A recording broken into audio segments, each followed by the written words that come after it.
Hello, everybody. Dr. Boom's incredible Inventions mini set comes out in less than a day, and a lot of content creators have done reviews on the cards and whatnot.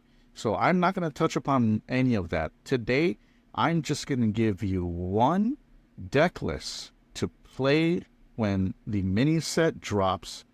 It is intuitive, it is amazing, and it is a really, really nice cooked up idea. Will it be competitive? I don't know. I'm sure there's ways we can refine it. But let's spend some time with me today in this video and let's see if we can really make this into something special, okay? So there are a bunch of cards. We're going to go straight down to Hunter here. All the classes got 3 cards each, and then we have 5 neutral expansion cards. Hunter was one of the 4 classes to get a legendary. So you see the 3 cards we got here. We got Product 9, which is, just a revamp of Project 9 from back in the day. Product 9 is 5 mana, 4/4 mech beast that's battle cries to recast every secret that you triggered this game. Okay. We also have Bargain Bin, which is a new secret, which is really, really good. Probably one of the top 3 or 4 cards in the mini set. After your opponent plays a minion, spell, or a weapon, draw a card of the other 2 types. So basically, if you put this up and your opponent plays a minion, then you get a spell and a weapon. And vice versa. If they play a spell, then you get a minion and a weapon. And if they play a weapon, you get a minion and a spell. So as long as your opponent doesn't pass a turn, you're going to get something. And if he passes a turn, then he passed a turn, right? That is a really, really good value card. Hunter has never had a card like that, really, outside of like Master's Call or, some card that you have to really build around. So I do think that is really, really good. We'll look at how we can capitalize that. And then we have Wilderness Pack, which is one of the 3 packs in the mini set. This one costs 1 mana, add 5 random beasts to your hand, and at the end of the turn, you discard them. So, I know there has been a little bit of evaluation of this card, and the growing consensus is that it's worth about 3, the average cost of a minion will be like 3. So, presumably, to get the most value out of this, you want to play it on turn 4 or later, right, where you can potentially drop a 3-drop and a 2-drop or whatever it may be. So I put together a Hunter deck. I think it's spicy, and we're going to sit together and look at it, okay? Uses all 3 of these cards. So here we have around my list. This is the Secret Hunter list, if you will. And it plays all 3 cards. We're playing the Wilderness Packs. We're playing Bargain Bin. And of course, we're playing Product 9. Now, I want to tell you something about this deck. Before we get into the obvious synergies, I want to show you the one killer synergy here. So if we look at Wilderness Pack, we think about what it does. You pay 1 mana and you get these 5 beasts in your hand. And hopefully, you have a way to use these beasts. So on turn 1, this card is useless. On turn 2, if you get a 1-drop, you can kind of play it. On turn 3, if you get 2 1-drops, you get 2 1-drops. Or you play a turn 2 minion. Right? Its value is actually 1 less than its cost. So it's n-1, right? So on turn 6, it's a 5 value card, right? At best, right? And at worst, it's a miss. Now, one thing that no one is talking about is what the effect really does. And what the effect really does is add 5 cards to your hand. So, if we think about that, is there a way that we can leverage having more cards in hand? And yes, there is. Mountain Giant, right? Costs 1 less for each card in your hand. So if on turn 4, we have something like 6 cards in hand, we can play Wilderness Pack, have 5 more cards, and now we have 10 cards in hand, which means our Mountain Giant costs 3, right? So that is amazing. I call this deck Hunter, which is basically Hand Hunter, and that is one of the synergies. So you'll see that this deck has a lot of cards that add more cards to your hand. We have Awakening Tremors, which puts 3 cards into your hand, plus 2. We have Wilderness Pack, which puts 5 cards, so plus 4. We have Costume Singer, which is a cantrip. We got Bargain Bin, which is, plus 1. We have Pals, which is +2. We have Titan Force Trap, which is just obviously has synergies with the product 9.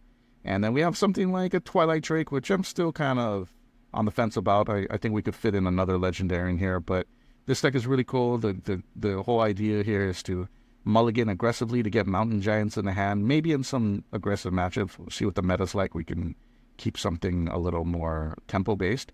But the idea here is to get Mountain Giants and play them with the Wilderness Pact on turn 4, or play them with other cards that fill our hand to have an early Giant on turn 3 or 4. I think it's interesting, and what we've added that shell to was to the Product 9 shell.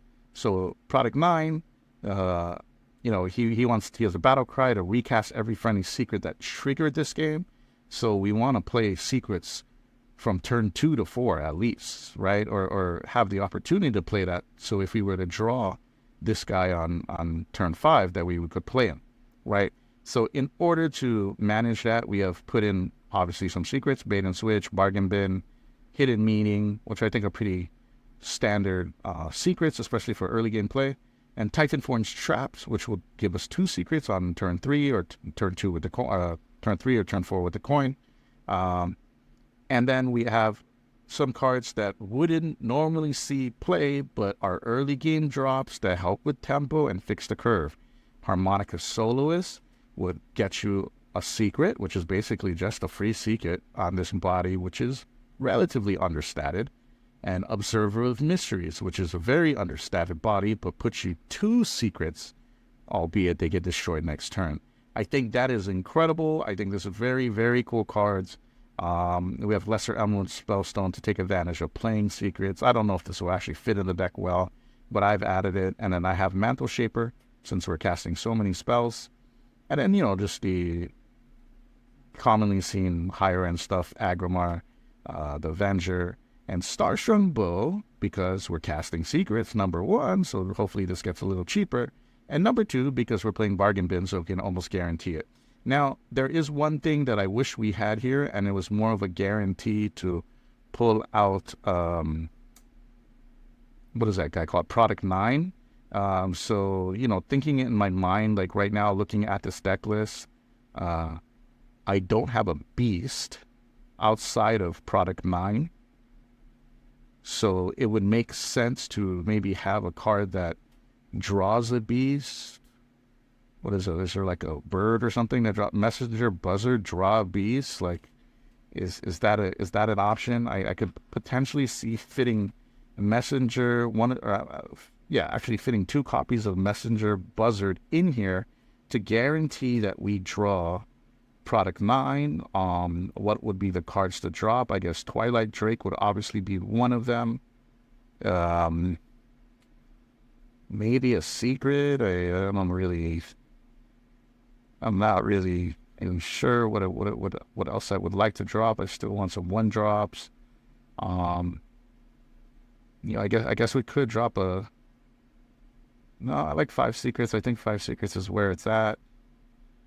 Maybe a Lesser Emerald Spellstone. We got a lot of stuff that we're doing at 5. It doesn't necessarily make that much sense here. So maybe we drop that and just play a Buzzard to guarantee that. And I think that is where I would be at with my 30 list. Look it over. You'll find the deck list in the description. Tell me what you think. I mean, obviously there are a bunch of different decks that are going to be played and ideas that will be relevant and powerful, but I do hope that we can find something here, not only with just Product 9, but also with utilizing a different way to play some cards, like Wilderness Pack. I think, there's a lot of value in the hand of Hunter now, so we should be able to find ways to also capitalize on having a big hand and holding a lot of cards. I think Mountain Giant is the way to go. Let me know what you think of this deck. Let me know what other decks you play. This will be a deck that I will be messing around with a lot this season. I think this season, this coming month of June, I will spend a lot of that time refining a Secret Hunter list of some sort, as well as playing Twist. So, stay tuned for all that. Thank you for following. If you like this content, you're interested in seeing more deck ideas, please like and subscribe, and always provide your feedback. I look at every comment, and I take everything to heart, and look to always develop and improve the quality of my videos. So thank you for joining me on this ride, and I hope your mini set experience is very, very fun. See you next time.